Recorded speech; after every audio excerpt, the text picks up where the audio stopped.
போடுங்க. அதெல்லாம் ஒண்ணும் பயப்படாத. ஏங்க ஏங்க என்னங்க ஒரு ஆட்டோல 7-8 பேர் ஏறுறாங்க? அது ஷேர் ஆட்டோயா? அப்படிதான் ஏறுவாங்க. ஷேர் ஆட்டோ கூப்பிடுறேன். Welcome to the dark. இன்னைக்கு நாம ஷேர் ஆட்டோ பற்றி பார்க்க போகிறோம்.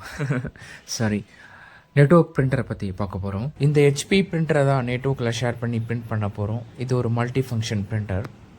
இது ஒரு all in one wifi printer. இதில் நம்ம யூஎஸ்பி கனெக்டர் மூலிமா கனெக்ட் பண்ணிக்கலாம், இல்லை ஒய்ஃபை மூலிமா அக்சஸ் பண்ணி பிரிண்ட் எடுத்துக்கலாம், இல்லை டைரெக்டாக லேண்ட் கேபிளை கனெக்ட் பண்ணி நெட்வொர்க் பண்ணி பிரிண்ட் எடுத்துக்கலாம். இப்போ நம்ம நெட்வொர்க்கை லேண்ட் மூலிமா தான் கனெக்ட் பண்ணி நெட்வொர்க் பண்ண போகிறோம். அதுக்கு ஒரு எண்டில் லேண்ட் கேபிள் கனெக்ட் பண்ணிவிட்டு இன்னொரு எண்டில் சுவிட்சில் ரவுட்டரில் கனெக்ட் பண்ணிக்கலாம்.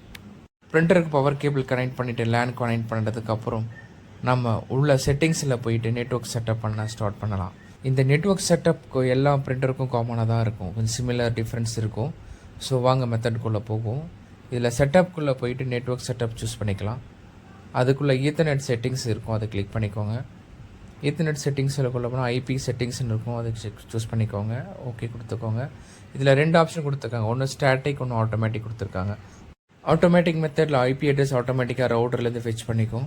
நம்ம மேனுவல் தான் கொடுக்க போகிறோம். ஸ்டாட்டிக் ஐபி தான் இந்த பிரான்ச்சஸில் ப்ரொவைட் பண்ணியிருக்காங்க. ஸோ நம்ம பிரான்ச்சில் என்ன ஐபி அட்ரஸ் கொடுத்துருக்காங்களோ அந்த சேம் ஐபி அட்ரஸை நம்ம ஃபாலோ பண்ண போகிறோம். உங்களுக்கு நெட்வொர்க் அசைனாக இருக்கிற IP address, default gateway and subnet mask இது எல்லாமே கான்ஃபிகர் பண்ணதுக்கப்புறம் இது நெட்வொர்க் செட்டப் கம்ப்ளீட் ஆகிடும். ஸோ ஸ்க்ரீனில் கொடுக்குற மாதிரி நீங்கள் ஃபாலோ பண்ணவே போதும். IP address, default gateway, subnet mask எங்கே எடுக்குதுன்னு தெரியலையா? அப்போ இதை பாருங்கள். விண்டோஸ் சர்ச்சில் போயிட்டு கமாண்ட் ப்ராம்ப்ட் டைப் பண்ணுங்கள்.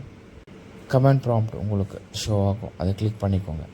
அந்த கமாண்ட் ப்ராம்ப்டில் நீங்கள் ஐபி கான்ஃபிக்னு டைப் பண்ணி என்ட்ரு பண்ணிங்கன்னா உங்களுடைய ஐபி அட்ரஸ் டீட்டெயில்ஸ் எல்லாமே உங்களுக்கு ஷோ ஆகும். அதில் IPv4 address, subnet mask, default gateway எல்லாமே உங்களுக்கு ஷோ இருக்கும். ஸோ இதிலேருந்து நீங்கள் டீட்டெயில்ஸ் எல்லாமே எடுத்து யூஸ் பண்ணிக்கலாம். ஃபஸ்ட்டு ஐபி அட்ரஸ் என்ட்ரு பண்ணிக்கோங்க.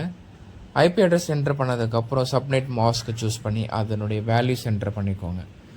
சப்நெட் மாஸ்க் முடிஞ்சதுக்கப்புறம் கீழே இருக்கிற டிஃபால்ட் கேட்வேட சூஸ் பண்ணி அதனுடைய கேட்வேயோட டீட்டெயில்ஸ் எல்லாமே என்ட்ரு பண்ணதுக்கப்புறம் ஃபைனலாக நீங்கள் அப்ளை கிளிக் பண்ணும்போது உன்னுடைய செட்டிங்ஸ் எல்லாமே சேவ் ஆகிடும். ஸோ கனெக்ஷன் ப்ராப்பராக இம்ப்ளிமெண்ட் ஆனதுக்கப்புறம் நீங்கள் சிஸ்டமில் கனெக்ட் பண்ணி டைரெக்டாக பிரிண்ட் கொடுத்துக்கலாம். பிரிண்டரில் ஐபி டீட்டெயில்ஸ் கான்ஃபிகர் பண்ணதுக்கப்புறம் உங்கள் சிஸ்டமில் கண்ட்ரோல் பேனல் ஓப்பன் பண்ணி ஆட் பிரிண்டர் கொடுத்துக்கோங்க. இந்த மெத்தடில் ஐபி அட்ரஸ் மூலிமா நம்ம கான்ஃபிக் பண்ண போகிறோம். ஸோ பிரிண்டரில் என்ன நீங்கள் ஐபி அட்ரஸ் கொடுத்தீங்களோ அந்த ஐபி அட்ரஸ் இங்கே நீங்கள் டைப் பண்ணிவிட்டு நெக்ஸ்ட் கொடுத்தீங்கன்னா ஆட்டோமேட்டிக்காக அது நெட்வொர்க்லேருந்து ஃபெச் பண்ணி அந்த பிரிண்டரை இன்ஸ்டால் பண்ணி கொடுத்துரும். ஸோ நான் இங்கே பிரிண்டரில் கொடுத்த ஐபி அட்ரஸ் கொடுத்துட்டு நான் நெக்ஸ்ட் கொடுத்துருக்கேன். ஸோ கனெக்டிங் பிரிண்டர்னு வருது. ப்ராப்பராக இம்ப்ளிமெண்ட் பண்ணியிருந்தீங்கன்னா ஆட்டோமேட்டிக்காக நெட்வொர்க்லேருந்து ஃபெச் பண்ணி அந்த பிரிண்டரை உங்களுக்கு ஆட் பண்ணி கொடுத்துரும். ஸோ நம்மளுக்கு இப்போ சக்ஸஸ்ஃபுல்லாக ஆட் ஆகிருக்குன்னு சொல்லி ஒரு கமெண்ட் பாக்ஸ் வந்திருக்கு. ஸோ ஒரு பிரிண்ட் டெஸ்ட் பேஜ் கொடுத்து பார்க்கலாம், பிரிண்டர்லேருந்து பிரிண்ட் வருதான்னு சொல்லிட்டு. பிரிண்ட் டெஸ்ட் பேஜ் கொடுத்ததுக்கப்புறம் பார்த்தீங்கன்னா சிஸ்டம்லேருந்து பிரிண்ட் வந்திருக்கு. ஸோ நம்ம சக்ஸஸ்ஃபுல்லாக ஒரு நெட்வொர்க்கில் ஒரு பிரிண்டரை ஆட் பண்ணி கான்ஃபிக் பண்ணி பிரிண்ட்டும் எடுத்தாச்சு. இந்த மாதிரி இன்ஃபர்மேட்டிவ் வீடியோஸை நீங்கள் ஃப்யூச்சரில் தெரிஞ்சுக்க எங்கள் சேனலை சப்ஸ்கிரைப் பண்ணி ஃபாலோ பண்ணிக்கோங்க. என்னுடைய டாஸ்க்கு நான் கம்ப்ளீட் பண்ணியாச்சு. இனி நான் வீட்டுக்கு போக வேண்டிய நேரம் வந்தாச்சு. அம்மா, என்னப்பா? மகாலட்சுமி மாதிரி இருக்கேன் மாதாவே. இந்த ஆட்டோ முன்னால வந்து நின்று என்னை வழி அனுப்பி வைதாயி. நீ வாய் நிறைய சிரிச்சாத்தான் கை நிறைய சம்பாதிக்க முடியும். மகராசனா போய் கை நிறைய சம்பாதிச்சிட்டு வாடா என் தங்கம். வர்றந்தாயி தாயில்லாமல் நான் இல்லை.